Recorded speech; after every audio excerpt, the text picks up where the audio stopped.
all the stuff that's going on the global scale, Disney is not to blame as far as we're aware. Disney didn't make COVID. I'll say it here on this podcast. You heard it first. Disney did not make COVID. Welcome back to the RNS podcast. This should be episode 10. If I'm wrong, Riley edited it out. Here, I'm saying episode 11. Yep, there. Now you have that audio. I'm pretty sure it's episode 10, but that's fine. All right. You're listening this week to Relish and Sauerkraut. How are you doing today, Relish?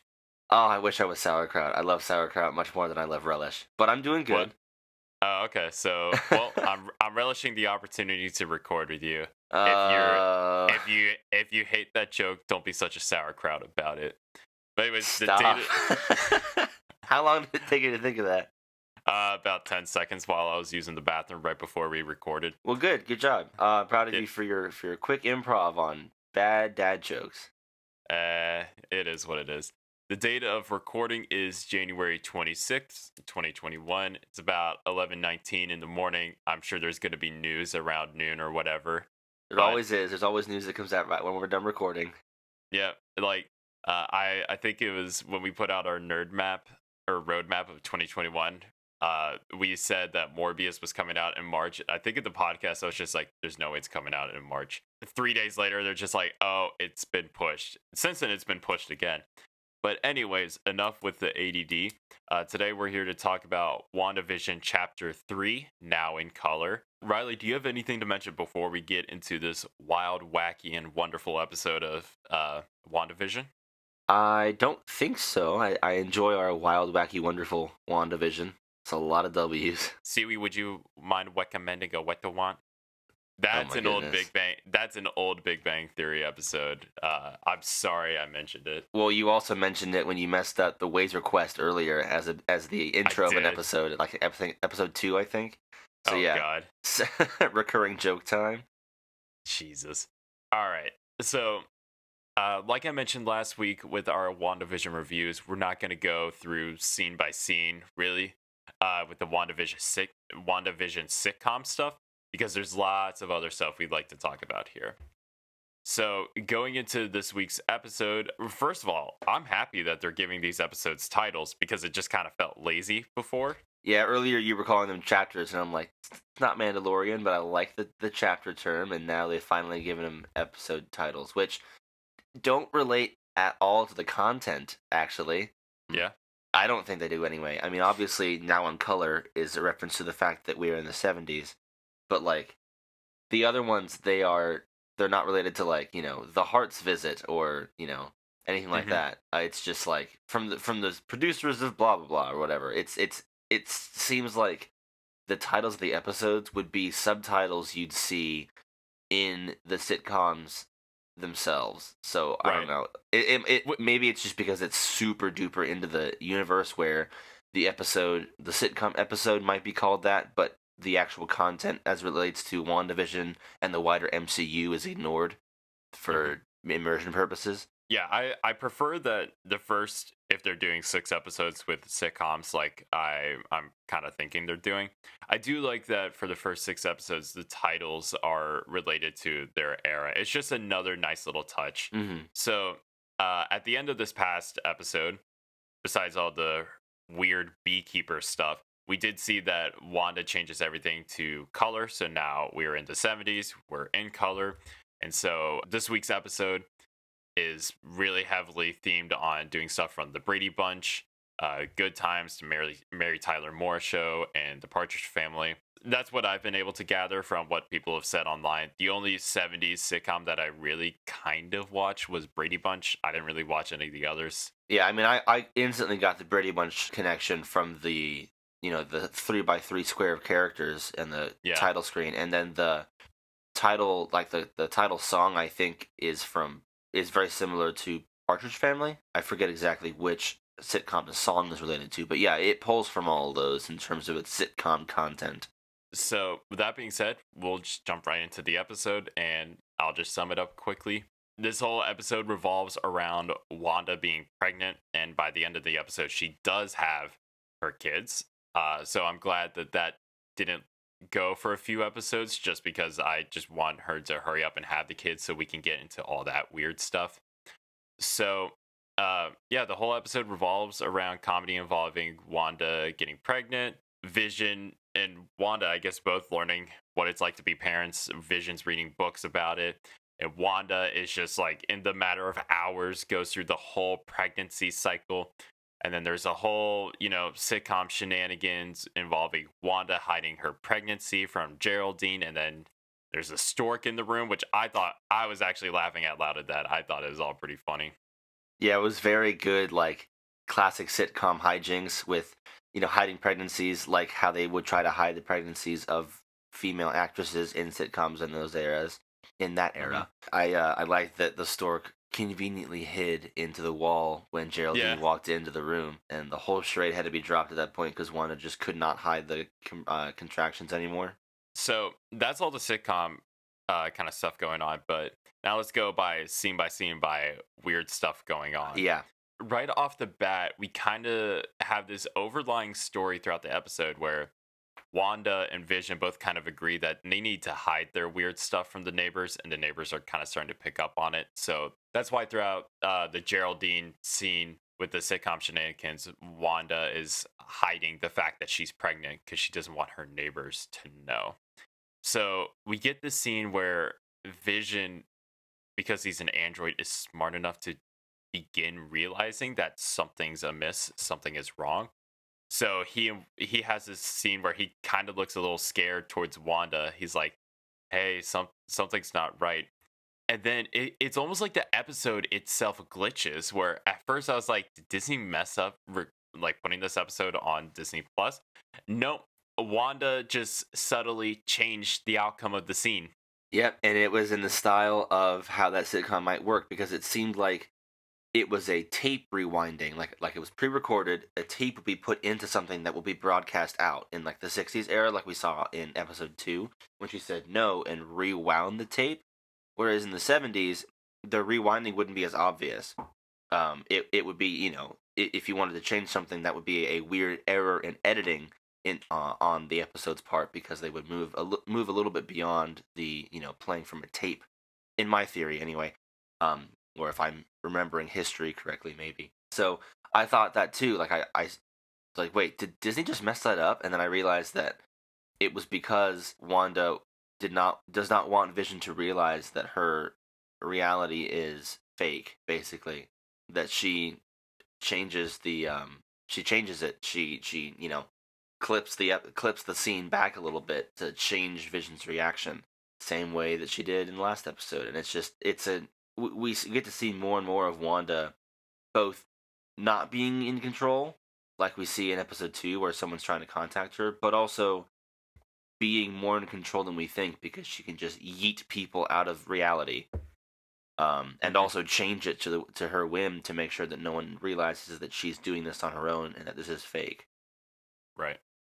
So we also have a scene where when Vision is escorting Dr. Nielsen out of the house, he looks over and he sees his neighbor Herb is trying to cut some branches, and then Herb for some reason is just cutting into the concrete wall. He's like glitching, yeah. Yeah, so it's kind of like I haven't seen a lot of theories online. So either there's something deeper going on with Herb cutting into the concrete besides what Herb is actually cutting into the concrete, or this is simply just because of Wanda's contractions. Maybe she's glitching a little bit. I don't really know. Have you seen much, or have you thought about this too much? The only thing that I can think of would be it is something deeper that we don't realize yet, or Wanda glitching is affecting not just her but the world around her. So like her glitch maybe makes Herb forces Herb to glitch, and like he's stronger than he realizes for a second and doesn't realize he's continuing to cut into a concrete, or it is just haha he's cutting in concrete, that's so funny, like just basic sitcom height. So it could be nothing, it could be something, it could be something huge, we're not sure. That's the entire show, is we don't know what to think about, we don't know what's important, what isn't important. So Mhm. yeah. So while Wanda is pregnant, she's kind of losing a little bit control of her powers, where her contractions are making her do all this magical stuff that's kind of weird, but also hilarious how it's pregnancy related. Like when Wanda's water breaks, it starts raining in the house, and her powers also knock out electricity on the block. So I do really like how it is kind of what we thought it would be, where oh, Wanda's pregnant, her powers are going to do all this weird stuff, and they do it in such a funny way. Like the humor for this show really matches the decades that they're trying to match with the episodes. It's all pretty funny. I'll give them that. It's pretty funny. Yeah, it's a good mixture of the humor that they're trying to call back to in these sitcom episodes, but also a mixture of the classic MCU humor that we always know of, because it's something that helps set it apart from like DC, where DC is just dark all the time. MCU has some good humor throughout it, and they're definitely bringing that into this, which we need a good mix of humor and what the heck did I just see moments of the episodes.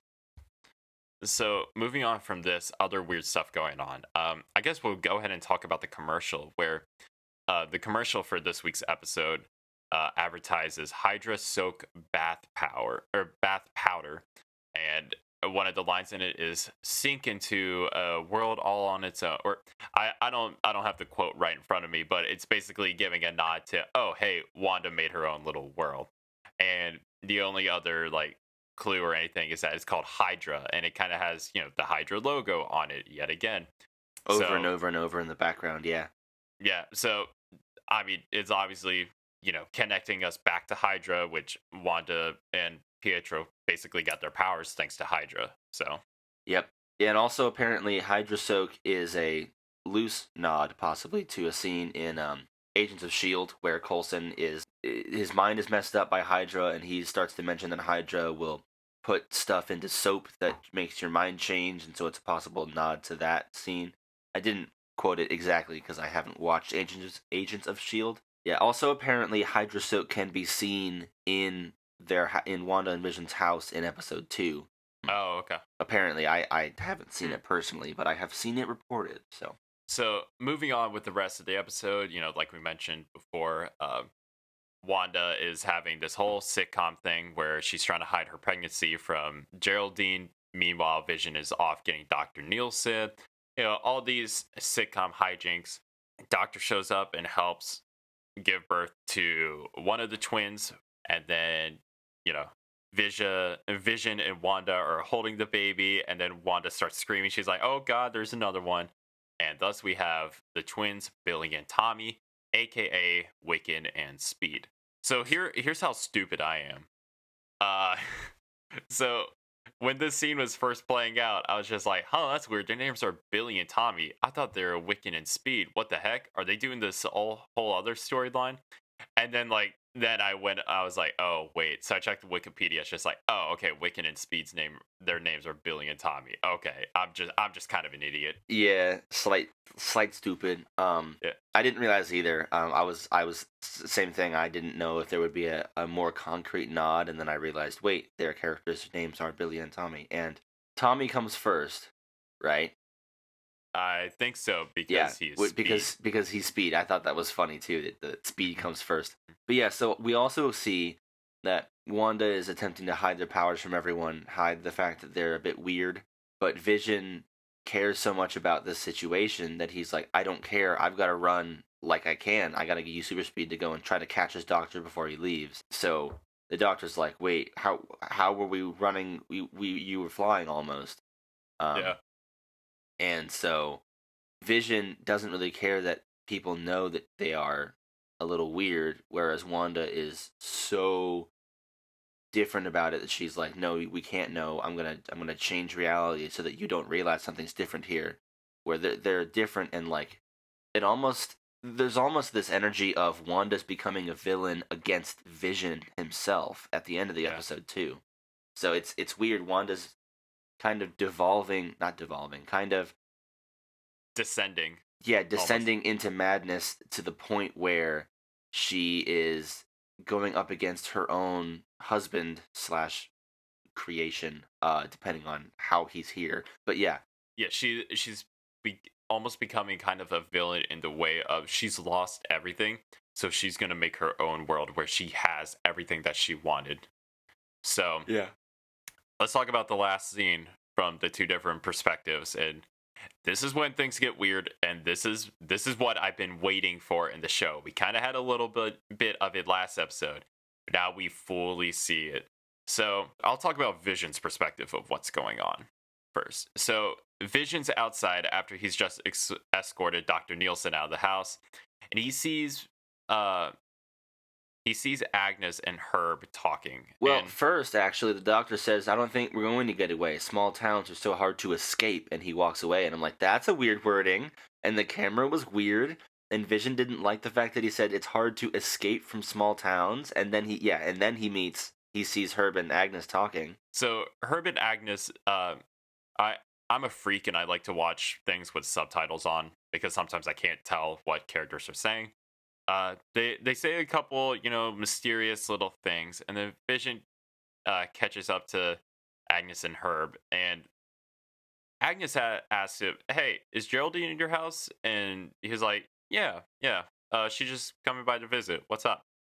And Herb kind of starts acting weird, and he keeps stuttering, saying, "She came here because we're all, we're all like he's trying to say something, and then Agnes kind of basically tells him to shut up." Hmm. And Vision's like, Vision kind of begins to worry a little bit, and he rushes inside. Meanwhile, on the inside, things are even weirder. So Wanda has her twins, and she's like, "Yeah, they make me kind of miss my brother. He died." And the subtitles say that when she starts singing a lullaby to them, the subtitles say that it's in Sokovian.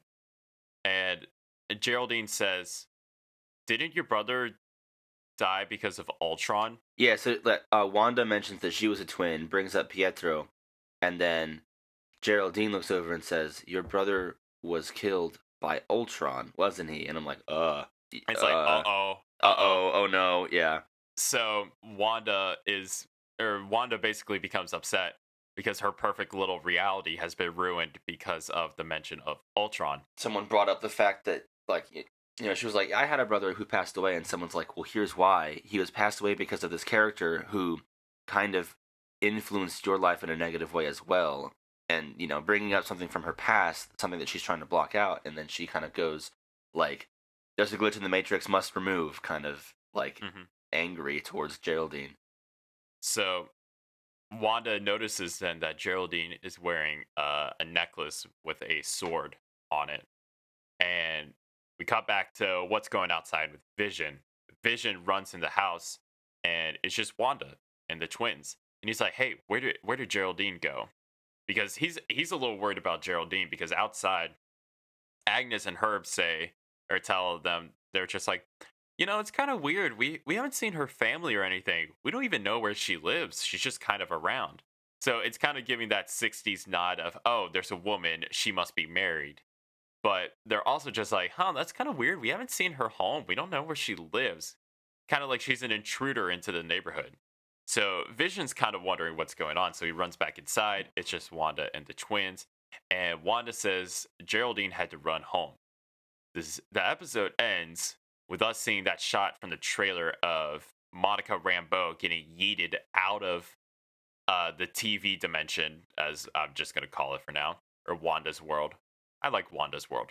So Geraldine gets yeeted out of Wanda's world, and she goes tumbling in the grass, and we see a sign saying that this little area is called Westview, which is, the name of the town that Wanda's in her TV dimension. And we see sword agents surround Monica Rambeau to kind of help her back up or whatever. That's kind of where the episode ends. So the episode ends with that big shot from the trailer. So yeah, I think the biggest thing at the end of the trailer or end of the episode that wasn't like explicitly mentioned is when Monica Rambeau is launched out of the pocket dimension that Wanda's created, she's still wearing her 70s clothes. Which means that changes in the theory is that the changes in the unit in the pocket dimension are the same changes that you see when you leave. So, like, let's say Monica Rambeau walks in sword gear, but to blend in is changed to look like she's in the 60s or 70s. when she leaves, she's still in that 70s gear. She isn't in, for example, the 60s gear that we see her in the last episode. So that means that any changes in the dimension stay outside of the dimension. So there's a theory that that little detail that we see, the fact that Monica Rambeau is still in her 70s Geraldine outfit, could mean that we're going to see the setup for like a reverse House of M, where Wanda creates mutants inside her own dimension, and then when those walls fall, that mutants are now allowed to exist throughout the rest of the real world. But yeah, that and also other subtle things like maybe Wanda changed the dimension into the 70s now that we're in color because she was tired of seeing intrusions be obviously in color in her black and white universe, and so she hid them by bringing color into it. Or maybe that was a way that the person who's also controlling it beyond Wanda's knowledge changed it to 70s so that she would stop seeing things and think about the fact that she's in her own dimension that she may or may not be controlling. Yeah, a lot of weird things. I also kind of like how the episode didn't exactly show that Wanda throws Geraldine slash Monica out of the dimension, but it's heavily implied that she did, because when Geraldine comes flying into real world, she's covered in that red chaos magic. But I also there is a GIF on Twitter from the trailers that it's the 70s environment that Wanda is in, but it shows her using her magic to reconstruct the wall of their house, and it's all in the 70s stuff. So it's kind of like, I think next episode we're gonna pick up with seeing a little flashback of Wanda throwing Geraldine out of the dimension. Yeah, so although they don't show it happening, I think we do see it anyways, and I think it was Wanda. So people out there thinking like, oh, does Mephisto come in and just throw Geraldine out? I don't think so. I just think they played it off nicely, not actually showing the crime committed. Yeah. So to get into something a bit deeper, what do you think Herb was trying to say? We're all what? I It's one of those mysteries of the show where I I don't really know what he was trying to say. I've thought about it a lot, but it's one of those mysteries where it's just like there's so many possibilities because we don't fully understand what's going on. But I mean, do you have any idea? I personally don't subscribe to any theory, but some of the ones that I've heard include things like maybe they're all agents and they just have been able to hide it better. Maybe they are all residents of Westview and have been trapped there, because you can see when Monica is launched out of the dimension, you can see houses inside Mhm. Westview. Like it's a real city in, I think, theorized to be New Jersey. Um, that is just like you can't get in because of the invisible TV walls that Monica's launched from. It's a real town that she's taken over, and basically the people in it have been, pulled along for the ride. So maybe they know something's up. Maybe they're all agents and have hid it better than Monica did. Another theory is that he was going to say we're all dead. Like these are all people. Westview was like a ghost town, but she inhabited it and invented people to live there. But they are aware that they're dead or something like that. So again, we don't know. We know almost nothing. So the theories are, very crazy wild, and there are many of them. But a few theories are that they are aware that Monica isn't supposed to be there. Of course, they were mentioning that, but like because they are agents and are attempting to subtly let Vision know that there's something wrong here. In addition, outside of the fact that Wanda knows and changes reality to change his mind, um, there's the theory that they are members of the town and are genuinely curious as to what's wrong with Geraldine. Maybe Geraldine and Wanda seem weird because Wanda just appeared here. So to Geraldine, maybe they're not. It's weird that they just kind of appeared in town. Maybe they're all dead. There's a bunch of theories, but the two biggest, strongest ones are they're agents or they are townsfolk who are aware that Wanda and Geraldine are not supposed to be there. Well, kind of the wrench in all those, well, not really wrench, but the wild card in all those theories is if Agnes is Agatha Harkness, like we all believe she is. I mean, it's almost as obvious as after Thanos' snap, knowing that all of our heroes were going to come back. If Agnes is Agatha Harkness, whatever Herb was about to say, Agatha Harkness is fully aware of what's going on. Because if they're agents, if they're all dead, I don't think Agnes is either, but she still knows the secret. So I whatever is going on in that dimension, I think Agnes knows more about what's going on than Wanda does. And Wanda just about knows everything that is happening.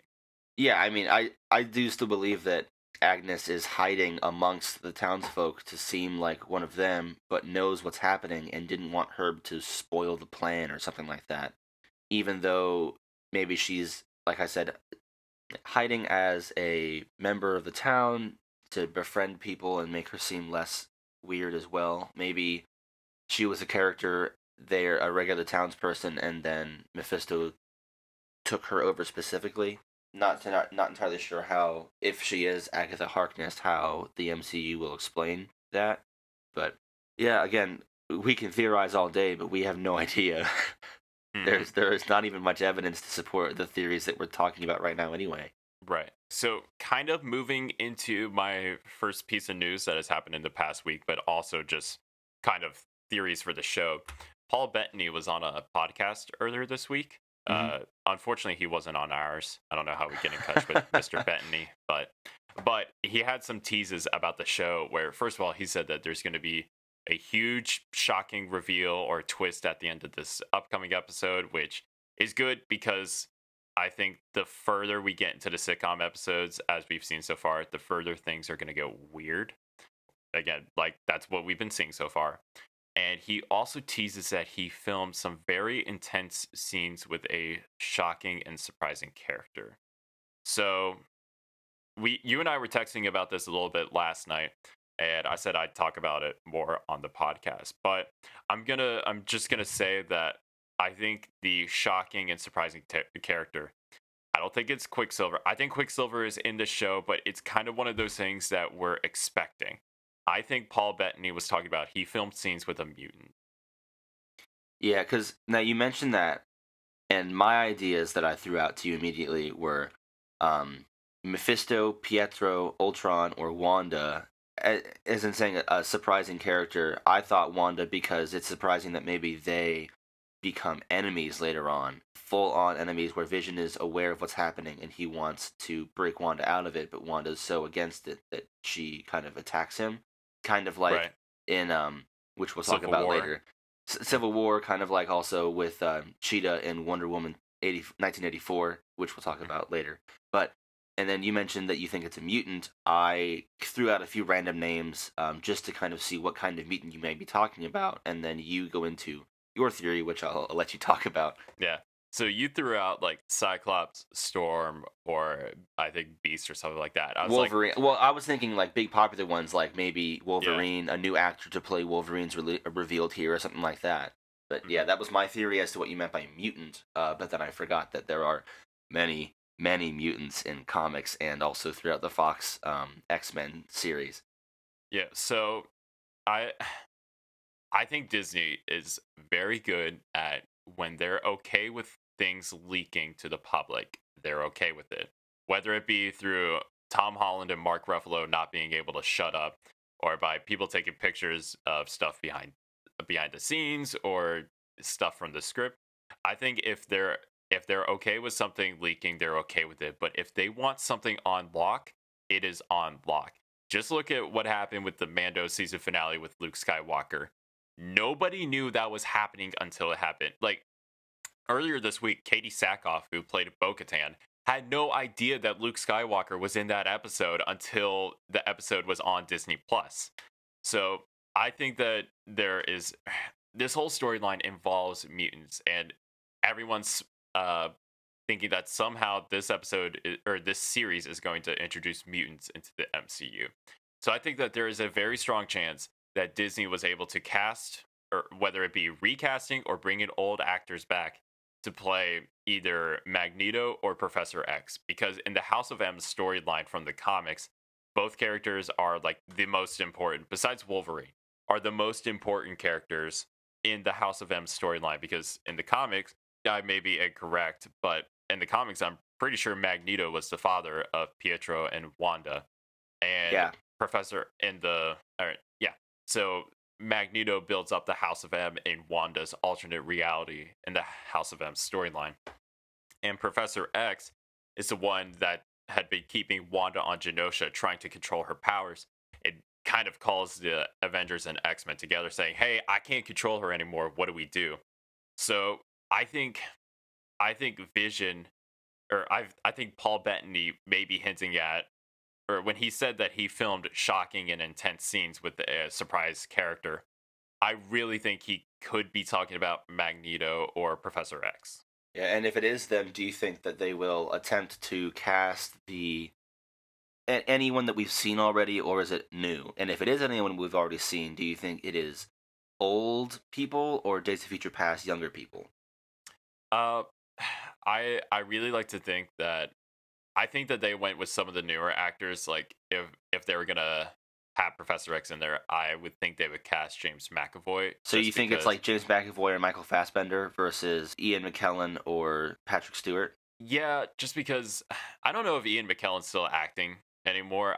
I think he's retired, and Yeah, as well, the last movie I know he did was Cats, and oh boy, Cats. So yeah, and I think I they could they could get Patrick Stewart. That would be awesome if they did. But if they're writing on a mutant franchise later down the road, like we know they're working on a mutants movie, then I think they would have gone with Michael Fassbender and James McAvoy. Or unless they recasted, which I don't know why they would, because I haven't heard, or I didn't really care that much about the X-Men stuff until Disney started working with it and when Deadpool came out. So I'm not too familiar about them. But I never really heard of Michael Fassbender or James McAvoy saying that they wouldn't be down to revive their yeah, characters. and those are big actors to pull into any franchise. I mean, James McAvoy is a bit more well known, I think, than Michael Fassbender because of other things he's done, like Split and in many other movies. But I mean, James McAvoy would be a great actor to pull into the MCU and have to continue on and really introduce people to the X Men well initially, because of course, X Men the first movie did pretty well, and then we had things like their movies like X Men Origins, Wolverine, and Dark Phoenix. Like those, people don't like those. Those are bad. People think that X Men Origins Wolverine isn't even the worst one anymore because Dark Phoenix came out, but yeah, if Disney really wants to get people actually into caring about the X Men again, because a lot of people don't anymore because of how Fox ruined it, they're gonna need strong actors like McAvoy and Fassbender to bring it in. So I think that would be a good choice for casting, unless they happen to not be able to get them, in which case they'll choose a good actor anyway. Right. And like last week, I said the end of the series may tease X-Men or mutants being into it, but part of what I mean, totally could just be reading into the Paul Bettany stuff too much. Like he could totally just be talking about Pietro. But given how this series is going and what's been talked about, like the huge ending they have for this series, I'm really starting to think that that mutants are going to be a little bit more involved than we originally believed. Because if this show is doing the 6 episode sitcom followed by 3 1 hour big picture episodes, we don't know what those 3 episodes look like. As far as we could tell from the trailer, like they're just showing stuff from the sitcom stuff and a little bit of the weird stuff. So I still think that there are many characters that we have yet to see in the series that are setting up phase 4 and phase 5 of the MCU. Yeah, the only thing that we know about the big non-sitcom episodes, if they do end up working out that way, are just the scenes of Wanda looking into the Mind Stone of like her origin story. So we have almost nothing on the non-sitcom things, and the only thing we have on the sitcom things are images of them in sitcom garb. Like, oh look, there's a picture of them in the '80s and the '90s and whatnot, and that's all we know. We don't even know the story besides they have kids. That's it. So every episode is a new thing. Like, what's the sitcom story? What's the addition to the weird WandaVision craziness that's happening every week anyway? All right, so should we jump into news? Yeah, let's hit a little bit of news. Sweet. All right. So going off the list here, let's talk about MCU stuff first. Hmm. A lot of rumors going around that Black Widow is getting pushed again.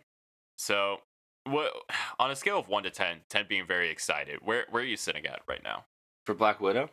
Yeah. Um, I'm gonna say a solid 6. Really? Yeah, because like we've heard about it for so long, and it just keeps getting pushed back, which is killing my excitement for it. Because if it's releasing in theaters, well, don't do that. For example, the town that I'm in right now for college has no theater anymore. The theater closed, and so in Yep. order to go and see if it comes out in theaters exclusively, in order for me to see a Black Widow, I'll have to drive at least 30, 45 minutes, maybe even longer to go find a theater that's operating. And then there's the issue of can you do it safely? So Hmm. I don't think releasing anything exclusively in theaters is a good idea right now. I understand that, I would love for theaters to be able to come back once everything is able to work itself back towards normalcy. But at this point, I mean, you've got one of the strongest streaming platforms in the business right now.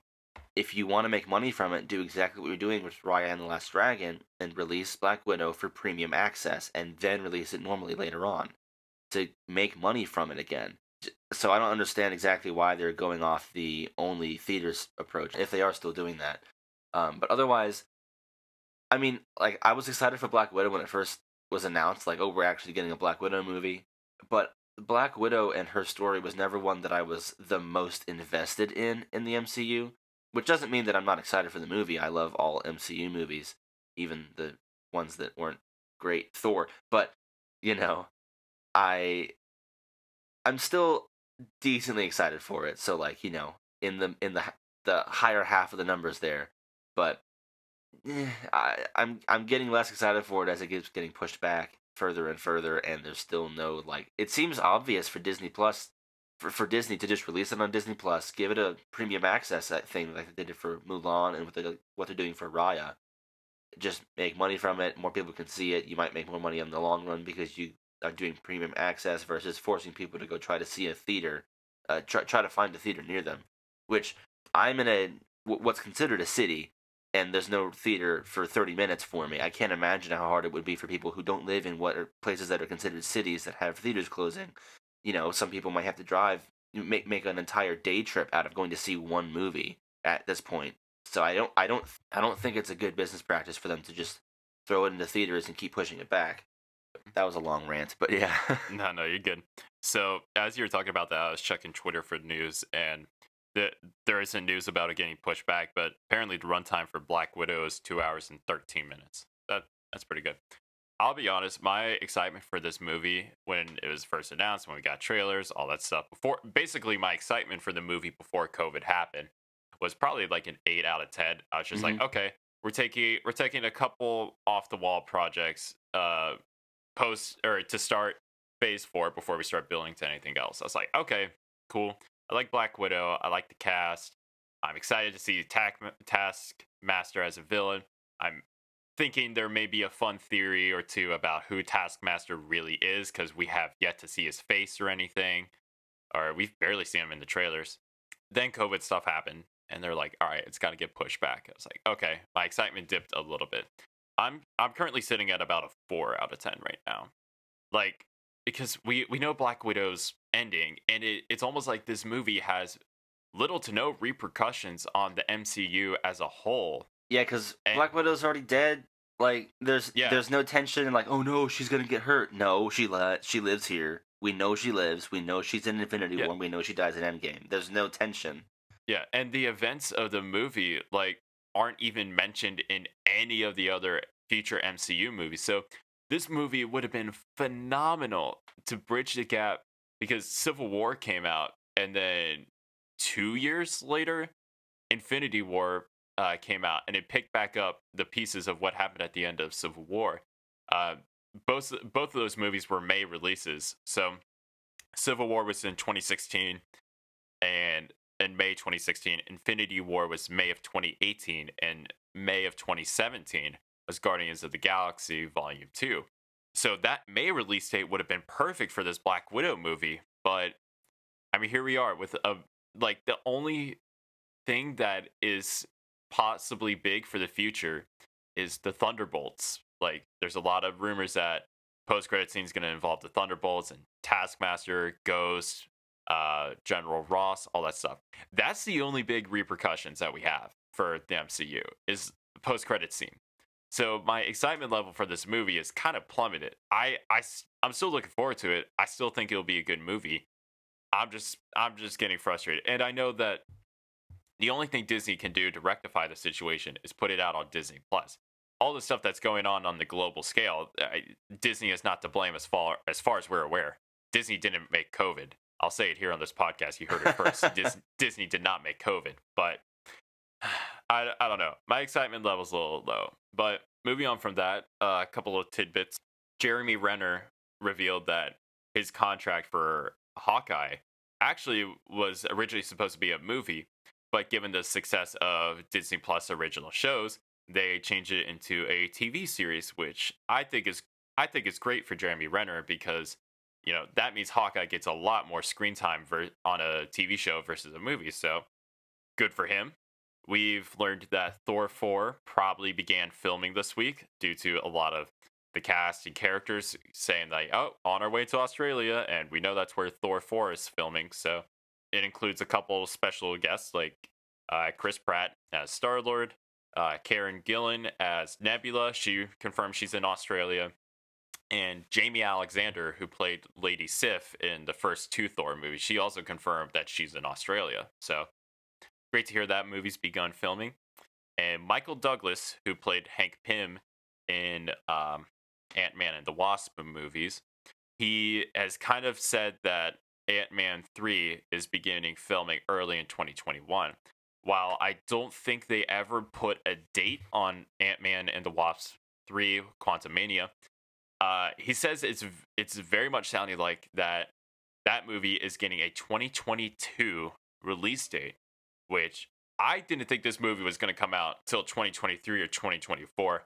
A lot of the movies that are coming out in Phase 4, or out of all the movies coming out in Phase 4, this is one that I probably my top 3 most excited for. So I'm very, very happy to hear this movie is coming sooner than we originally thought.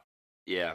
So any thoughts about the couple things I mentioned? I'm excited that Thor 4 is filming. It's pretty cool. The little cameo cast mentioned is also going to be interesting. I mean, I think that Thor 4 is going to have Chris Pratt in it at least because Thor is on the ship with Star-Lord at the end of Endgame, so we've got to see him unless it's just like explained away off screen, but Marvel fans won't accept that most likely.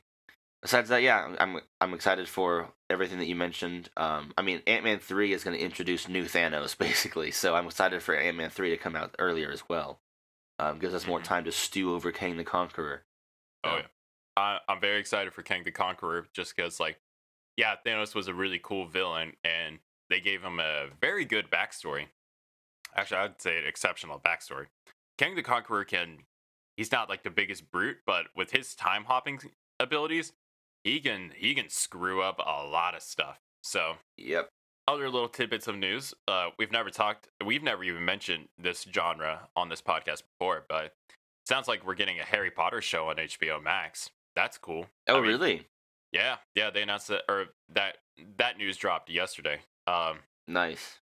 I like Harry Potter. Well, I'm not a big nerd about it. I watched the movies for the first time last summer when I got HBO Max, and I'm trying to read the books right now along with numerous other things. So yeah, I mean, maybe that show will expand my Harry Potter knowledge. Who knows? But my girlfriend Blaine is that like she loves MCU and Star Wars, but Harry Potter is her thing. She's a huge nerd when it comes to that. Yeah, my mom loves Harry Potter as well, and I like it. I just need to read the books, you know. Yeah.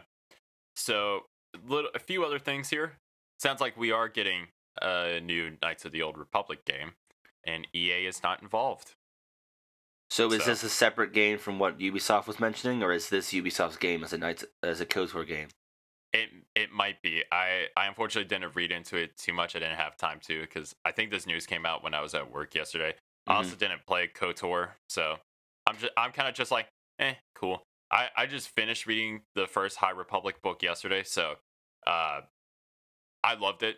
So I'm happy to hear that we're getting more prequel news.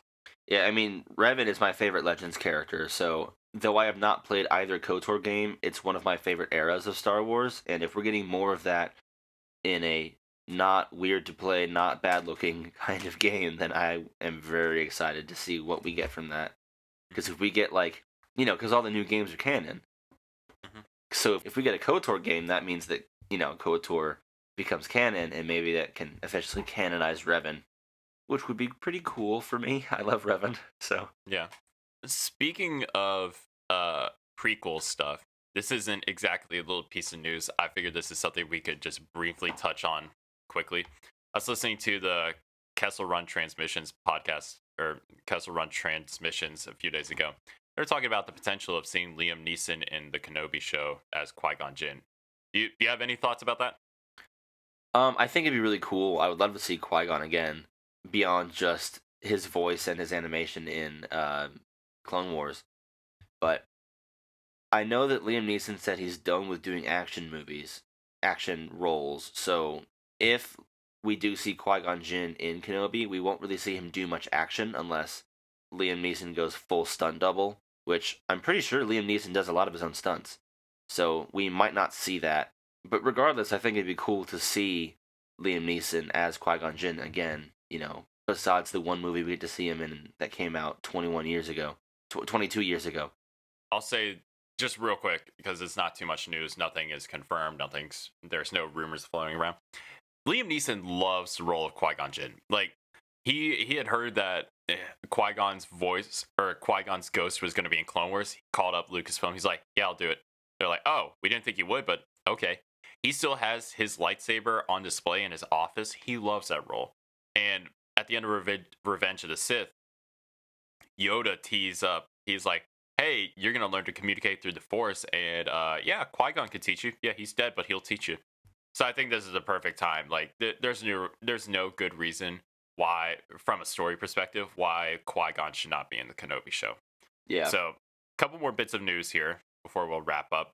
Alan Tudyk says that K2SO is not in season 1 of Andor. Not in. Okay, so that implies that we meet K2SO in season 2. Possibly. So Andor will most likely get a season 2, because I can't imagine that they would just be like, oh yes, he meets K2SO off screen, even though he's like one of a fan favorite character, because Alan Tudyk's amazing. So, okay, that's cool. So that implies that there is a second season of Andor, and we will see K2SO later on. So we probably meet Andor when he begins to work with the rebellion. Mm-hmm. And then later on, we get to see where he meets K2SO. It's not just like a Han and Chewie situation where they kind of meet pretty early on in Han's story anyway. Right. Yeah. Well, but that means that, more spy Star Wars stuff, so I like that. There's just a couple little weird things I think that are going on behind the scenes for this. Like, yeah, I think from narrative perspective, if they push this stuff to a second season, cool. The weird things for me is that I remember when StarWars.com announced they were doing this Andor show, the promotional image was Cassian and K2SO. So all along it seemed like, yeah, okay, K2SO and Cassian, they're gonna do this whole story together. So I don't know what happened. It sounds like either the writers, like they were just like, oh, we can push this to 2 seasons. We just won't have K2SO until the second season. Or some, like, Alan Tudyk had some reason not to do K2 in the first season, like COVID stuff, or I don't think he had any scheduling conflicts. So yeah, I don't know. This really feels like something weird happened behind the scenes, and it wasn't just the writers just happened to push him to season 2. So I'm kind of getting weird vibes, but I mean I'm okay with it. If the show's good and they're doing a second season, cool.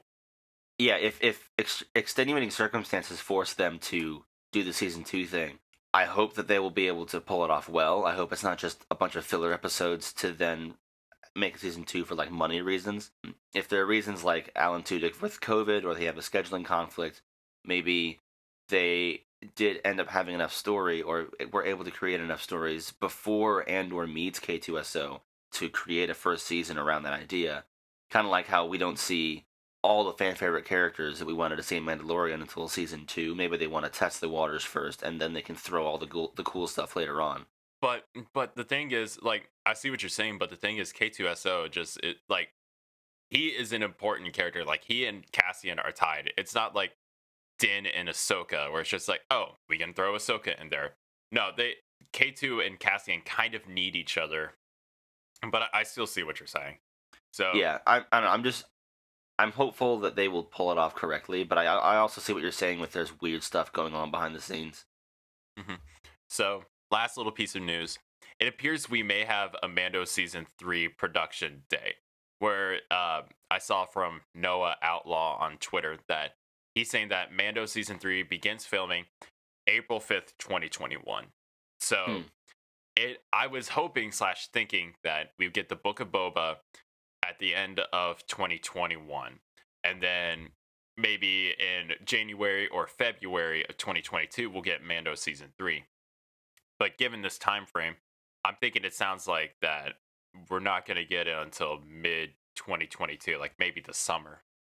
Yeah, if it's starting to film in April, the earliest we might be able to see it is probably like May. I don't know how long, because usually you could think maybe a movie starts filming in April and you can expect to see it around like May or June because it's, eventually 2 hours of content. But with Mando season 3, it's going to be a total of around 8 hours of content. So I'm not sure like when we can expect to see it. Well, just for perspective's sake, um, season 2 of Mando began filming around the time season 1 came out. So it's about a year turnaround time. But also, Okay. I don't know how Mando season 3 production is going to be affected with all the other Disney Plus Star Wars shows going on. And COVID. But right, and also maybe they got a bigger budget. I don't know. There's season 3 is going to be made very differently than season 2. So, and there's so many other variables in play. So, Yeah, but I think that we can at least expect it in Q2 or Q3 mhm. of 22. We also maybe it'll release alongside the Ahsoka or Rangers shows. But yeah, we'll see. It'll eventually we will see it again. Right. Well, that's all the news that we have, and that is all that we have in our review for WandaVision episode 3, now in color. So, you have any closing thoughts? I'm just excited for more WandaVision, more MCU. Mhm. It's a breath of fresh air to be able to see more MCU content again. Yeah, So, and we're theoretically halfway through the sitcom episodes and a third of the way through the show. mhm. So, hey Riley, where can you listen to this podcast? Because if you're a listener, you're obviously listening to us right now, but you may not know where else you can find us. Yeah, you can find us on the big place. The Big Place, Heaven. The big What place. is that? A spinoff of The Good Place with Ted Danson? The Or big place is the good place too. oh god, The big places you can listen to us include Anchor, Spotify, and Google Podcasts. And if you'd like to contact us, we've also got an email you can send some comments, concerns, questions, anything to. That is randspod@gmail.com. Spell that out as randspod@gmail.com. Feel free to send anything to that. If you want to say hi, you want to ask us our favorite cereal, whatever you want to do. We'll probably talk about it next time on the podcast. If you know us and would like to be featured on the podcast, or don't know us and would like to be featured on the podcast, shoot us an email or just contact us. So while you're doing this outro, you know how I said earlier, news typically happens around the time we're finishing the podcast. Mm-hmm. Yeah, Chris Hemsworth put a picture on Instagram of him, Taika Waititi, and some Australian natives. Yeah, he said a beautiful start to our shoot today with a tribal ceremony by the Australian natives. So yeah, they did start filming. So Nice. so, anyways, thank you all for tuning into this week's episode of the RNS podcast. This week you were listening to Relish and Sauerkraut.